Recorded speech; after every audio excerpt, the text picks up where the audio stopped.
Pertama, kesucian yang terenggut. Apa? 80 juta. Harus hari ini juga, ya. Terasa runtuh jantung Nayara mendengar ucapan petugas rumah sakit soal biaya operasi ibunya sore ini. Di depan ruang administrasi, kini tubuh Nayara berdiri lemas. Pikirannya seolah buntu memikirkan penyakit sang ibu yang harus segera dioperasi, sedang di sisi lain, ia bingung harus mencari uang sebanyak itu kemana. Mbak, bisa tidak? Biaya operasinya saya cicil. Maksud saya, ibu saya bisa ditangani dulu, sambil saya cari dananya. Sesuai prosedur rumah sakit ini, biaya operasi paling lambat dibayar setelah tindakan, dan belum termasuk obat. Nayara memejam sejenak untuk mengurai pikirannya yang kusut. Ia harus berpikir cepat, agar ibunya bisa tertolong. Bergegas ia pergi ke restoran cepat saji tempat ia bekerja paruh waktu di siang hari, namun karena gadis itu baru bekerja 2 bulan di sana, pinjaman uang pun tak didapatnya. Gadis itu tidak menyerah, ia terus melangkah kini menemui manajer tempat karaoke, di mana ia bekerja sebagai cleaning service saat malam hari. Akhirnya dengan segala persyaratan dan perjanjian yang diberikan, Nay mendapat pinjaman sejumlah uang dalam rekeningnya. Dengan langkah cepat untuk memburu waktu, Nay kembali ke rumah sakit tempat sang ibu membutuhkan dirinya dengan segera. Namun saat baru turun dari ojek online, tiba-tiba ada sesosok pria bertubuh besar dan tegap menghadangnya. Hei, pintar juga kamu menyamar. Nay jelas mengerutkan wajahnya tak paham dengan kehadiran pria yang tidak ia kenal. Siapa kalian? Nay memeluk erat tas ransel kecil berisi barang berharganya dengan perasaan was-was. Banyak bacot. Dasar cewek sialan. Pria itu lantas membuka ujung topi yang dikenakannya, hingga mengurai helaian rambut panjang gadis itu. Seret dia. Perintahnya kemudian pada pria lain yang ternyata sudah berada di dekatnya. Awo. Nay jelas berusaha meronta dan menarik tubuhnya dari cengkraman pria itu, namun karena tubuhnya jauh lebih kecil, ia pun tak bisa melawan. Tolong! Teriaknya tak sampai ke ujung kata, karena mulutnya keburu disumpal oleh telapak tangan pria berbaju serba hitam itu. Dimasukkan ke dalam mobil sedan dengan posisi kedua tangan terikat ke belakang, Nay masih berusaha memberontak dengan menggerakkan tubuhnya sebisa dan sekuat mungkin. Kakinya menendang bebas, meski ruang geraknya sangat terbatas. Lepas! Siapa kalian? Hardik Nay sebisanya dengan suara melengking. Diam! Berisik! Kamu cewek murahan yang sudah menghina Bos Dave masih berlagak bego. Pria yang duduk di samping Nay, kini semakin mengeratkan ikatan tangannya, hingga membuat Nay makin kesakitan. Dave, apa saya nggak tahu? Erang Nay tak berhenti berupaya melepaskan ikatan tangannya. Bahkan kakinya yang dengan pergerakan terbatas itu, akhirnya diikat, hingga ruang geraknya semakin sempit. Di dalam mobil dengan 3 pria yang menghimpitnya, Nay tidak menyerah. Yang ada dalam pikirannya saat ini adalah kesembuhan sang ibu yang tergantung pada dirinya seorang. Pria yang duduk di set depan, kemudian mengambil tas milik Nayara, lalu membukanya. Tolong jangan diambil, jangan. Di situ ada. Klaakek. Pria di samping Nay. Tak tahan juga menampar wajah gadis itu, hingga ia terisak, saat melihat tasnya dibuang begitu saja melalui jendela mobil yang dibuka sebentar, lalu ditutup kembali. Kalian jahat. Tolong lepaskan saya. Nayara kembali histeris, lalu menendang saat di depannya, dan meronta sebisanya. Hingga pria di sampingnya kemudian semakin tidak bisa menahan emosi, karena menjadi korban tendangan Nay yang sudah tak karuan lagi. Dasar cewek brengsek. Sebuah tamparan dari tangan yang kekar, kembali mendarat di pipi kiri Nay, hingga gadis itu terkulai tak sadarkan diri. Brokep. Tubuh Nayara yang tak berdaya dilempar dengan posisi meringkuk dengan tangan dan kaki masih terikat. Wajahnya tepat terbanting di lantai karpet tebal dengan luka di ujung bibir akibat tamparan yang sudah mengering. Silahkan, Bos Dave. Dia menyamar sok jadi cewek polos di rumah sakit. Ucap salah seorang pria yang melempar raga Nayara, hingga kemudian gadis itu tersadar dan membuka matanya berat. Seorang pria berkemeja rapi dengan lengan tersingising, sampai siku berdiri tegap menghadap jendela kamar penthouse pribadinya yang luas. Pandangannya begitu bengis, dengan mata memicing, bak elang yang siap menerkam mangsanya. Pria itu membalikkan tubuh, dan menyaksikan seorang perempuan tersungkur di lantai kamarnya yang mewah, dan keseluruhan lantai ruangan tertutupi karpet tebal nan empuk. Eleanor di antara. Ucap pria gagah itu dengan rahang mengeras, mengeja nama perempuan yang begitu diincarnya dengan penuh kebencian yang sudah memuncak di ubun-ubunnya. Keluar kalian! Perintahnya kemudian pada semua pria yang telah berhasil membawa gadis itu untuk bertekuk lutut di hadapannya.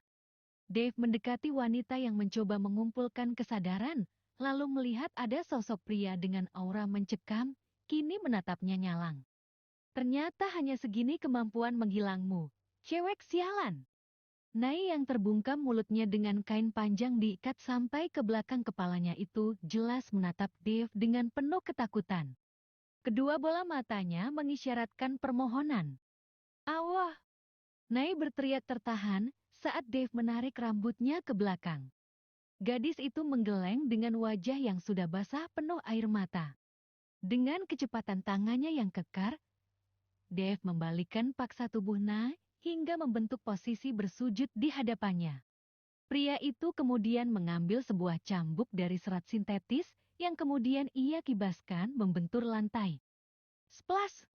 Dave mengayunkan benda panjang itu ke tubuh Nai tanpa ampun hingga gadis itu menjerit kesakitan.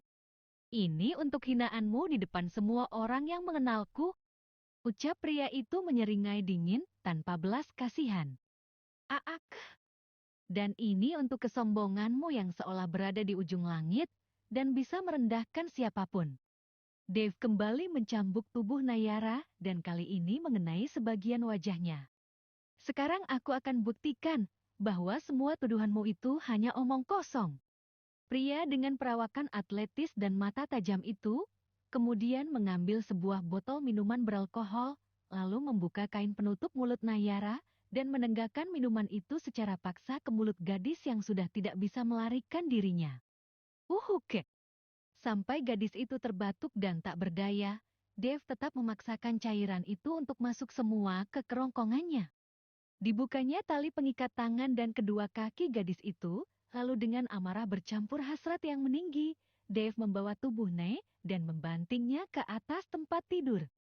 Nayara menggeleng cepat saat Dave sudah membuka kemejanya hingga mengguratkan otot perut yang menggoda. "Tidak, jangan!" Gadis itu makin terguncang saat lengan kekar Dave membuka paksa bajunya dengan merobek kasar, lalu menampakkan tubuh putihnya yang harus ternoda dengan luka bekas kambukan. Nayara refleks menutupi bagian atas dadanya dan menangis lemah. Raganya sudah terlampau lelah untuk memberontak. "Sebenarnya kamu cantik juga.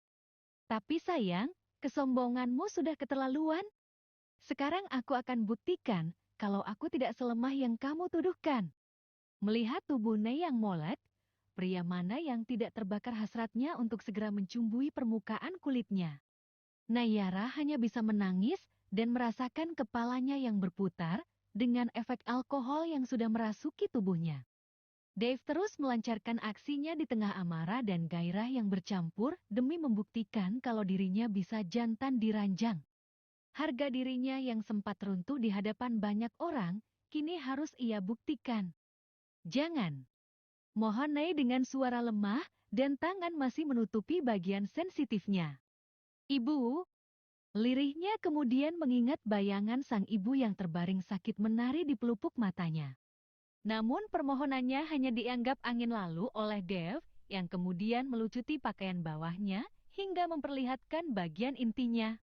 Tak memberikan ampun, Dave yang tengah diselimuti emosi malah memasukkan senjata kelakiannya ke lubang inti milik Nai, hingga gadis itu mengernyit dan menjerit kesakitan. "Kamu masih perawan?" gumam Dave dengan pandangan curiga. Nayara terisak, meski kini ia berada di alam antara sadar dan melayang ke neraka. Tak peduli gadis yang ada di bawahnya itu menangis, Dave terus mendorongkan simbol kejantanannya dengan kenikmatan yang ia rasakan sendiri. Hingga di waktu tubuh Dave tersengat aliran yang memuncak, pria itu dengan amarahnya menghentakkan dorongan terakhirnya hingga merasakan kelegaan yang luar biasa. Dengan napas terengah dan senyum kepuasan, pria itu pun merasa di puncak kemenangan. Dilihatnya, gadis itu sudah terkapar tak berdaya dan kembali tak sadarkan diri.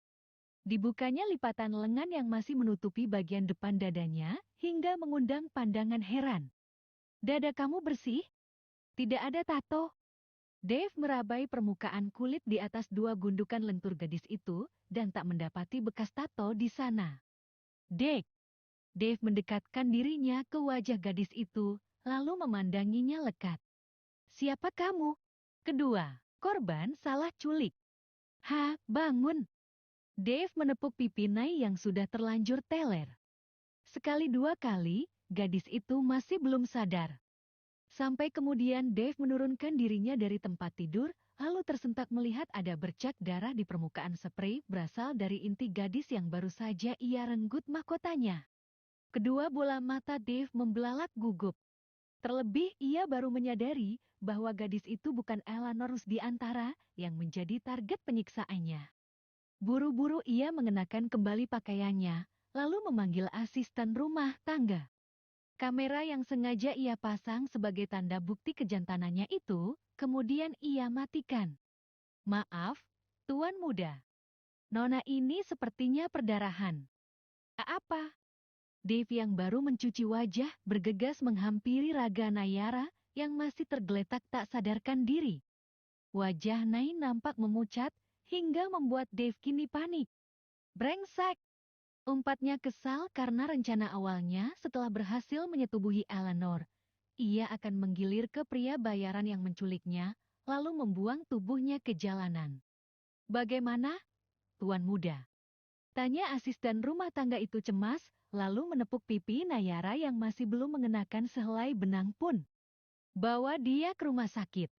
Dave segera melebarkan langkahnya keluar kamar dan menuju di mana beberapa pria bayaran itu berada.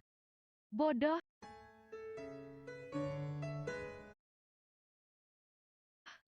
Murka Dave dengan mata memerah pada beberapa pria suruhannya. Kalian bisa kerja apa tidak? Hah? Empat pria bertubuh besar itu jelas saling pandang, lantaran tak mengerti di mana letak kesalahan mereka.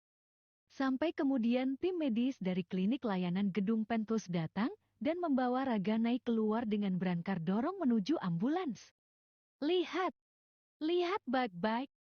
Apa mata kalian buta? Pandangan keempat pria bayaran itu lalu menatap mengikuti berangkar di bawah, lalu kembali saling pandang dan mengangguk yakin. Maaf, bos. Dia benar Eleanor. Kami sudah membuntutinya sejak beberapa hari lalu. Dia ada di rumah sakit. Dia sedang menyamar, bos. Menyamar kepalamu. Dasar anjing. Pergi kalian, sampah. Merasa tidak enak hati, para lelaki itu kemudian ada yang mengikuti kemana tubuh Nai yang hanya diselimuti bagian atasnya itu dibawa. Sebuah potret Eleanor Rusdiantara pun dicocokkan ke wajah Nayara. Kita tidak salah orang, kan? Ini sudah paling mirip. Bertahun-tahun kita kerja seperti ini tidak pernah salah. Sementara lainnya kemudian berbalik ke arah di mana mereka menculik gadis itu untuk mencari keberadaan tas yang mereka buang begitu saja di jalan, kemudian pergi ke rumah sakit, di mana terakhir kali mereka melihat sosok gadis yang diyakini sebagai Eleanor itu. Nayara selain, Dave mengeja deretan nama yang tertera dalam ID card restoran cepat saji yang dipegangnya saat ini. Di dalam dompet milik gadis itu, juga tidak ada sesuatu yang menarik, selain hanya beberapa kartu identitas dan ATM.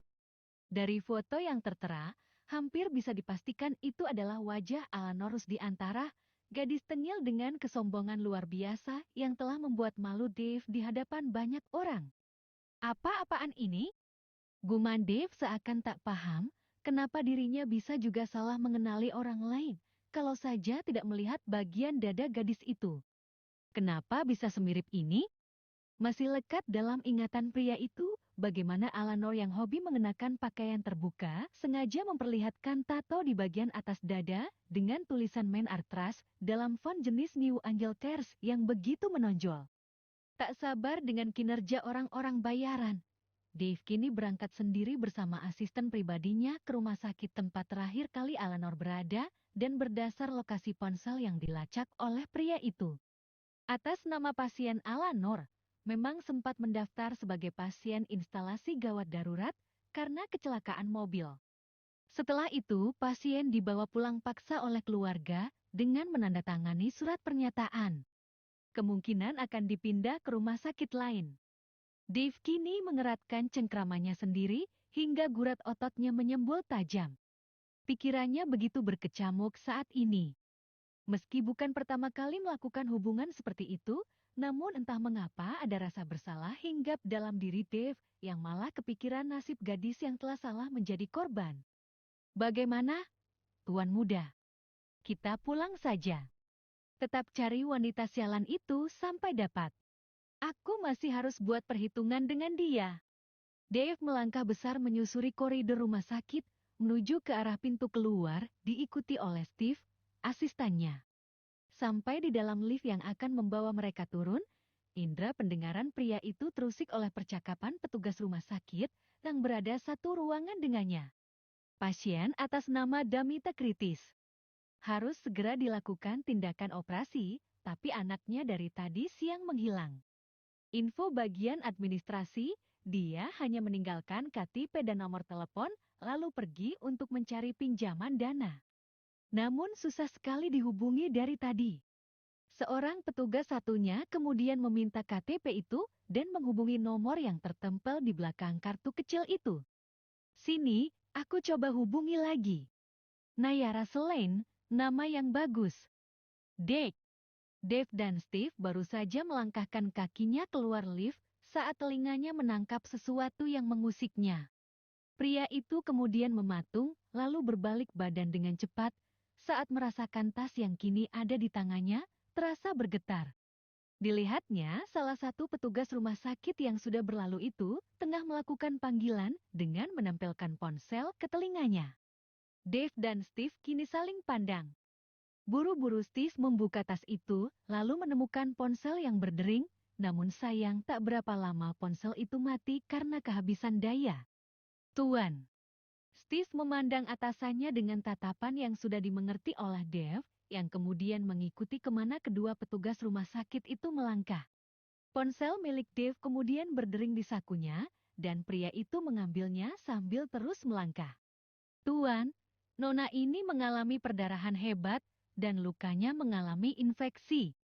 Butuh donor darah dalam jumlah banyak. Kita tidak tahu identitas dia. Dave termangu sejenak. Luka cambuk yang berasal dari tangannya. Kini, ternyata menimbulkan masalah. Belum lagi luka di bagian inti gadis itu yang juga berbuntut tidak baik-baik saja. Steve, kamu ke rumah sakit tempat gadis itu dirawat. Bawa tasnya, mereka butuh identitas dia. Entah angin apa yang kemudian membawa Dave terus berjalan sampai di depan ruang ICU, di mana kedua petugas itu berhenti. Perangainya yang dingin dan tidak berperasaan, seolah hilang dan Dave pun tidak mengerti mengapa ia bisa sampai merasa bersalah seperti ini. Permisi, pasien atas nama Damita, butuh biaya berapa? Setelah menyelesaikan urusan di rumah sakit, Dave kembali ke kediaman keluarganya di salah satu kompleks perumahan mewah di ibu kota.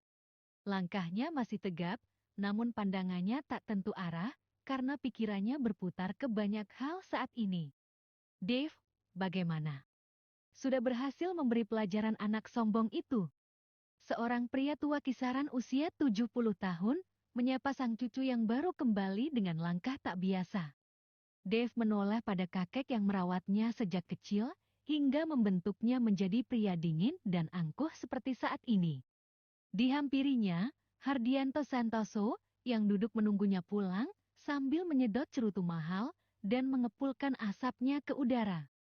Opa, apa menurut Opa di dunia ini ada dua orang yang bisa memiliki wajah yang begitu mirip, meski mereka tidak ada hubungan apapun?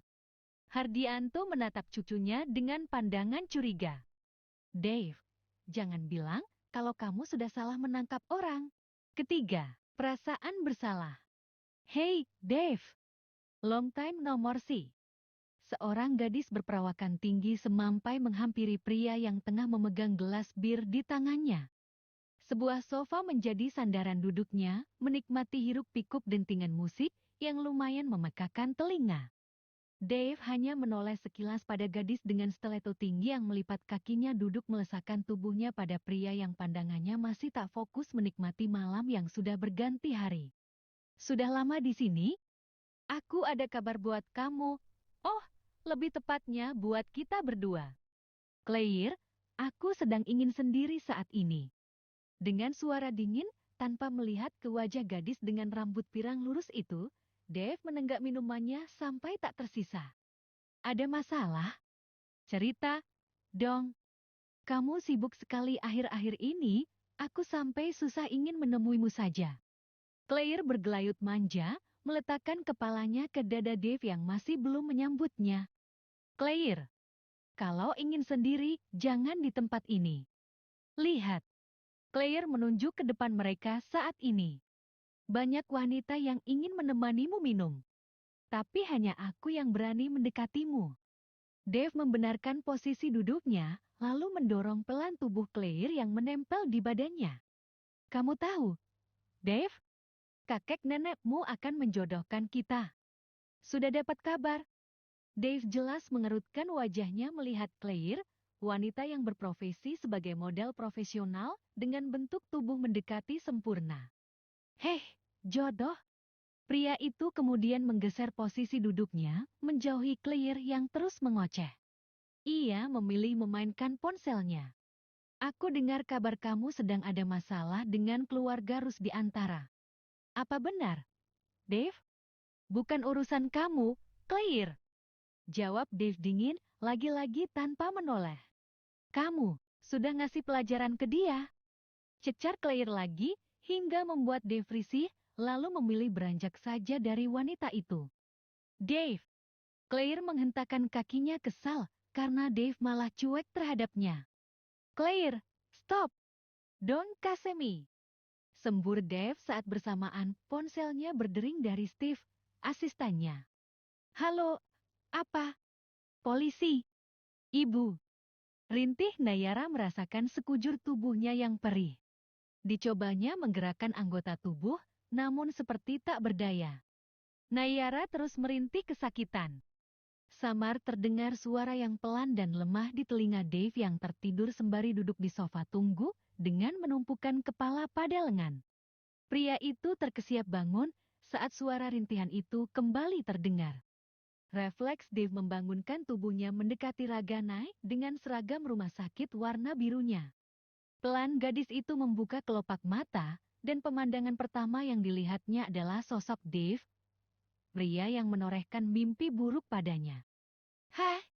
Desis Nai membulatkan kedua matanya, lalu menggeleng cepat dengan ketakutan bercampur amarah yang sulit ia ungkapkan, hingga kemudian ia menjerit histeris. Hei, tenang dulu. Nayara menyeringai penuh dendam betapa ia masih ingat betul bagaimana pria itu menyiksa raganya. Kamu. Napas Nai terengah menderu berat, hingga kemudian ia menampik tangan Dave yang terulur ke arahnya. Maaf. Nayara kembali terisak, meski Dave berusaha menenangkan. Melihat ia telah salah melampiaskan dendamnya pada gadis lain, entah dorongan dari mana yang membuat pria itu tergerak menemui Nai dan segala kesakitannya. Luka bekas cambukannya jelas tergurat, menghiasi pipi bagian bawah sampai leher gadis itu. Luka bekas jerat ikatan di pergelangan tangan dan kakinya juga membekas jelas. Tak bisa dibayangkan bagaimana sakit dan perihnya luka itu. Belum lagi Dave yang membuka paksa gerbang kesucian Nei yang berujung perdarahan hebat. Pergi kamu, penjahat! Bentak Nei semakin histeris hingga selang infusnya ketarik sampai darah mengucur dari pucuk tangannya. Tak peduli tangannya terluka, Nei meraih apa saja yang bisa ia lempar ke arah pria itu saat ini. Dave membelalak melihat darah segar yang buru-buru ditutup oleh telapak tangannya, namun lagi-lagi gadis itu menolak sampai meronta. Ibu, panggil Nai mengingat nyawa sang ibu masih bergantung padanya. Ibu kamu, pergi kamu, pria brengsek. Murka Nai, hingga pria itu tak mampu lagi menenangkan dan terpaksa menekan tombol merah untuk memanggil tim medis yang kemudian datang menenangkan sekaligus meminta Dave keluar dulu dari kamar rawat ini. Bagaimana, Tuan Muda? Kasih pelajaran mereka yang tidak becus bekerja. Steve segera mengangguk lalu menepi mengurusi para penculik bayaran yang melakukan kesalahan fatal saat bekerja, sampai polisi mengendus keberadaan mereka dari beberapa orang yang melapor saat mengetahui Nayara digelandang paksa waktu itu. Meriah sekali. Mau ada acara apa, Oma? Dave menatap heran pada sang nenek yang berdandan lumayan formal malam ini. Dihubungi Oma tercintanya untuk pulang ke rumah keluarga, membuat pria itu tak berani menolak. Padahal ia sudah tinggal sendiri di sebuah penthouse pribadi. Sudah pulang. Cepat, kamu mandi dulu. Baju ganti sudah Oma siapkan di kamar, kita akan pergi. Ke. Harlina Santoso mendorong tubuh cucunya ke kamar, tanpa bisa pria itu membantah. Setelan suite lengkap dengan dasi kupu-kupu sudah disiapkan rapi di kamar. Dan Dave menurut saja dengan pengaturan Harlina yang telah merawatnya sejak kecil itu. Ada apa lagi? Sudah jangan banyak pikiran, nanti naik lagi gulanya. Ucap Harlina menatap suaminya yang juga sudah rapi dengan setelan jasnya. Keluarga Rusdiantara meminta waktu bertemu. Mereka akan meminta maaf atas kelakuan anaknya yang sombong itu. Enak saja. Hardianto sampai memukul tepian kursi dengan tangan tuanya. Sudah merasa terancam, baru meminta maaf. Mereka itu sepertinya sudah gagal mendidik anak. Kasihan, anak cuma satu, tapi kelakuannya seperti itu. Harlina sampai geleng kepala sedikit geram, meski Dave sudah berhasil membuat olang perusahaan otomotif milik keluarga Rusdiantara yang sudah menghina cucunya itu. Mobil sedan mengkilap membawa Dave dan kedua kakek neneknya menuju sebuah restoran Italia di pusat kota Jakarta. Dari ambang pintu private room, restoran Dave sudah malas melanjutkan langkahnya. Heh, Claire. Kenapa, Dave? Kalian sudah dekat, kan? Dave menggeleng malas. Tidak, Oma. Silakan bicara soal hubungan bisnis. Tapi untuk perjodohan, Oma akan kecewa malam ini. Dave, sampai kapan kamu akan terus melajang? Bentak Harlina dengan rahang menggertak. Hardianto dan Harlina terpaksa menelan kekecewaan kembali malam ini, lantaran gagal menjodohkan cucu mereka entah sudah keberapa kalinya. Bahkan terhadap Claire yang hampir tanpa celah, saja Dave menolak. Keesokan harinya, Davka Digdaya Hardiputra kembali menjelma menjadi seorang pemimpin perusahaan yang gagah dan terlihat sempurna. Sebuah perusahaan manufaktur otomotif yang dibangun Hardianto Santoso, lalu diteruskan oleh Lokman Hardi, ayahanda Dave, yang meninggal di usia masih sangat muda. Kini Dave yang baru menginjak 30 tahun, harus menjadi penopang kerajaan bisnisnya sejak usia muda, menggantikan sang ayah. Didikan Hardianto yang kemudian merawatnya, menjadikan Dave muda sangat keras hati dan hampir tanpa belas kasihan, meski Harlina sudah mengimbanginya dengan kasih sayang. Permisi, Pak Davka. Ada Bapak Hardi ingin menemui Anda. Ucap sekretaris saat Dave tengah sibuk dengan pekerjaannya. Pria itu mendongak, dan sang kakek sudah berdiri dengan tongkat kayunya. Opa, tumban ke perusahaan. Dave, ada yang ingin Opa bicarakan. Kamu sulit sekali dihubungi, sampai Opa harus ke sini sendiri. Pria itu kemudian memapah membantu sang kakek untuk duduk, namun Hardianto menampiknya. Pria tua itu akhirnya bisa duduk sendiri dengan masih menegakkan tongkat kayunya. Ada berapa pertemuan hari ini? Hari ini ada beberapa, Opa. Rencana ekspor ratusan unit lagi dalam waktu dekat. Pengembangan sirkuit di Sentul sudah tahap akhir. Pembangunan cabang baru di Maluku juga tidak ada kendala. Everything is well. Dengan bangganya, Dave memamerkan sederet prestasinya mengembangkan bisnis yang didirikan oleh pria tua di hadapannya ini. Tak diragukan lagi, didikan keras Hardianto membawa Dave pada kesuksesan. Hardianto kemudian menatap tajam pada cucunya. Lalu, untuk apa semua ini? Untuk siapa kamu bekerja siang malam seperti ini? Dave. Dave. Dave sudah bisa merasakan kemana arah pembicaraan kakeknya, yang jelas kecewa karena berkali-kali Dave menolak perjodohan. Opa, tolong. Jangan. Opa dan Oma, kamu sudah tua. Dave, sampai kapan kamu hanya bersenang-senang dengan wanita tanpa hubungan yang jelas? Pria 75 tahun itu menghentakkan tongkatnya ke permukaan lantai. Dave tak berkutik.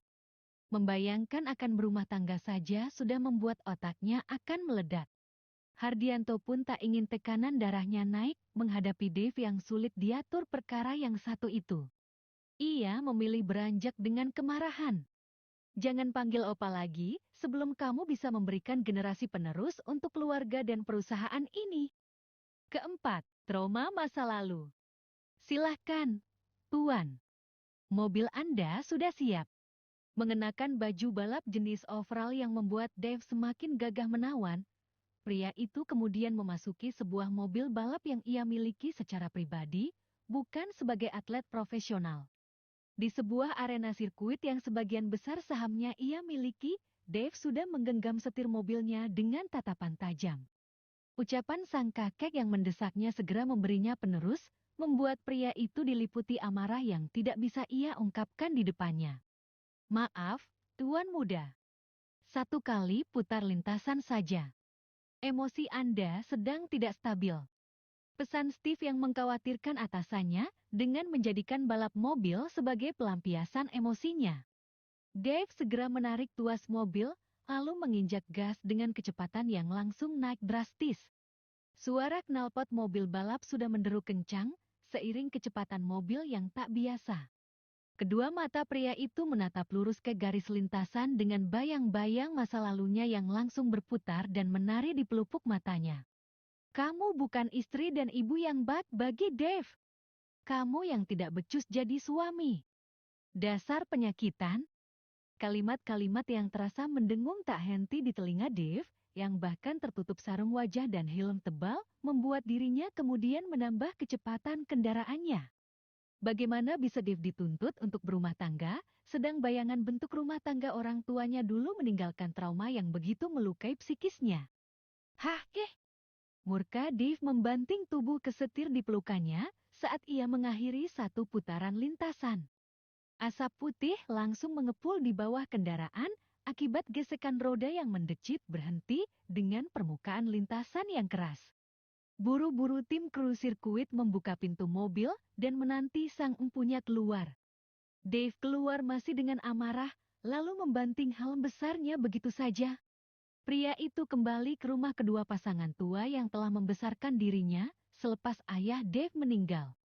Menyebabkan kakeknya marah, membuat Dave merasa bersalah juga. Ia paham, kakeknya itu memiliki penyakit tua, gula darah, dan tekanan darah yang cukup tinggi.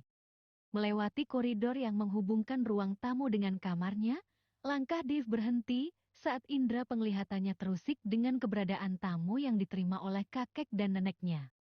Hardianto yang malas bicara dengan Dave hanya melirik sekilas dan tak ingin memanggil. Sampai Herlina kemudian mengangguk sekali padanya. Dave membelokkan langkahnya ke ruang tamu dengan wajah langsung menyeringai tak suka. Ngapain kalian kesini? Suara Dave langsung menggema, menyentak tamu yang tidak ia harapkan kehadirannya.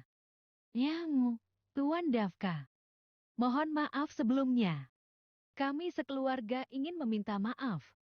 Victor Rusdiantara langsung berdiri diikuti istrinya untuk menunduk sekali, lalu melempar senyum gentar pada pria yang kemudian melirik putrinya tak suka. Berdiri. Victor menyenggol pundak Alanor Rusdiantara, putri semata wayangnya yang duduk dan melempar wajah ke arah lain. Cepat minta maaf pada Tuan Davka? Pinta Victor dengan suara pelan, namun mengandung perintah. Melihat wajah Alanor, terketuk hati Dave untuk mendekati gadis yang mengenakan atasan crop top merah menyala, ditutup dengan outer glossy black yang jelas menampakkan tato di bagian dadanya. Kami terlalu memanjakannya, sampai Il sudah keterlaluan seperti ini. Sekali lagi mohon maaf atas ucapan dan perilaku putri kamu. Dave melirik sekilas ke wajah Victor dan istrinya, lalu kembali menatap Eleanor dengan sejuta pikiran yang mengganggunya. Meski keluarga Rus di antara datang dan mengucapkan permintaan maaf dengan rangkaian kalimat yang mengetuk pintu hati, namun Dave tak berniat mendengarnya. Pandangannya malah tertuju ke tato yang jelas-jelas masih terpampang nyata, kemudian beralih ke wajah Elle, hingga Dave kini memecing padanya. Maaf, kamu kira ucapan maaf bisa menutup kesombonganmu? Heh, bukannya menyesal, Eleanor malah mengangkat dagunya, meski perasaannya kini berdebar karena Dave mendekatkan wajah ke hadapannya. Dave terus menyisir wajah Elle dengan membandingkannya pada wajah Nayara yang saat ini terbaring di rumah sakit. Begitu mirip dengan kadar kesamaan hampir 100%. Dengan luka berbalut plaster di dahi akibat kecelakaan mobil, tak membuat nilai kemiripan Elle berkurang dengan Nayara yang juga sudah disisir Dave, bahkan sampai bagian intinya. Keberadaan tato di dada Eleanor membuat Dave akhirnya menyimpulkan kalau Elle memang tidak menyamar. Mereka dua gadis yang berbeda. Kami paham 1000 maaf pun mungkin belum bisa menggantikan kelakuan putri kami. Besok kami akan menggelar konferensi pers untuk meminta maaf lewat media. Dave mengangkat ujung kunci mobilnya ke dagu Elle hingga gadis itu mendengus tak kalah seringai. Kamu bilang aku apa kemarin? Hah? Victor tak bisa berkutik saat Dave mulai bergerak. Disentil Dave lewat perusahaan saja sudah membuat dirinya kalang kabut. Lelaki tidak jantan, tidak bisa bangun, lemah di ranjang, penyuka sesama jenis. Jawab Elle dengan entengnya. Eleanor. Bentak Victor merasakan putrinya yang sudah di luar batas kesabaran seorang pria manapun yang diejek seperti itu. Biar saja Dave menghajar gadis itu di depan orang tuanya. Untuk apa dicegah? Harlina mendengus kesal pada suaminya yang selalu mengajarkan bentuk kekerasan pada cucunya sendiri. Sedang wanita tua itu kini susah payah meredakan amarah Dave yang memuncak. Tuan muda. Steve yang memasuki halaman belakang langsung mengerem langkahnya begitu melihat Harlina berada bersama atasannya. Wanita tua itu lantas mengangkat dagunya pada Steve yang tiba mematung, tak jadi bicara.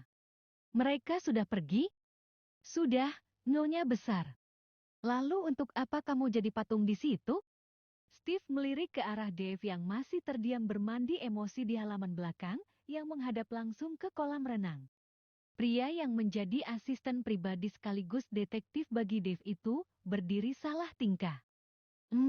Tuan muda. Itu, Nona Nayara, kabur dari rumah sakit. Nayara? Siapa lagi itu?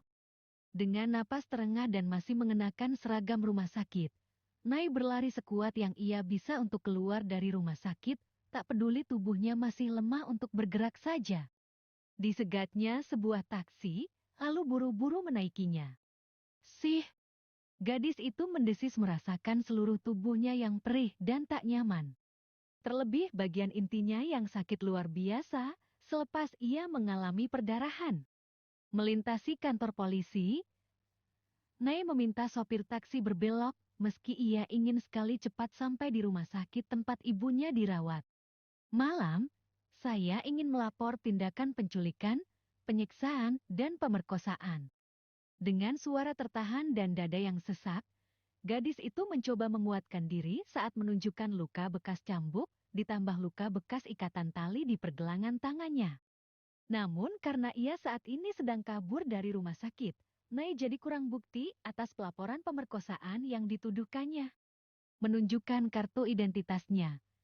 Gadis itu berharap sebuah keadilan untuknya, yang masih menahan perih, lantaran mencabut paksa jarum infus di pucuk tangannya, lalu menahan kucuran darah segar dengan ujung bajunya yang jadi memerah.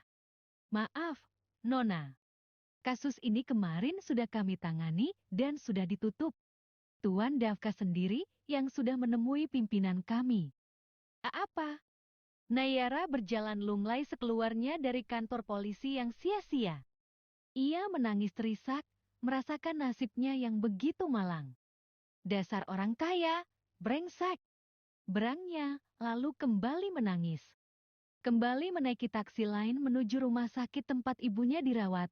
Nay menguatkan diri untuk berjalan cepat menuju kamar rawat yang ternyata sudah kosong. Dek, jantung Nay berdegup cepat dengan pikiran buruk yang kini menggelayutinya. Pasien atas nama Ibu Damita di mana, ya? Tanya Fisya dengan napas memburu di ruang tim medis. Sudah dipindah ke kamar VIP pasca operasi. Apa? VIP? Tapi. Nayara mengerjap tak mengerti. Padahal baru 2 hari lalu, petugas administrasi bicara tidak bisa dilakukan tindakan sebelum ada uang jaminan 80 juta. Seluruh biaya sudah terbayar lunas dan Ibu Damita dalam kondisi yang stabil. Lunas? Siapa yang bayar biayanya? Nai segera berjalan cepat menuju ruang administrasi rumah sakit dan menanyakan perihal biaya operasi sang ibu. Permisi. Biaya perawatan atas nama Ibu Damita sudah terbayar oleh siapa? Ya. Bisa saya minta dipindah saya ke kamar kelas 3. Tagihan sudah lunas sampai pasien keluar rumah sakit. Penjamin atas nama Bapak Dafka Digdaya Hardiputra.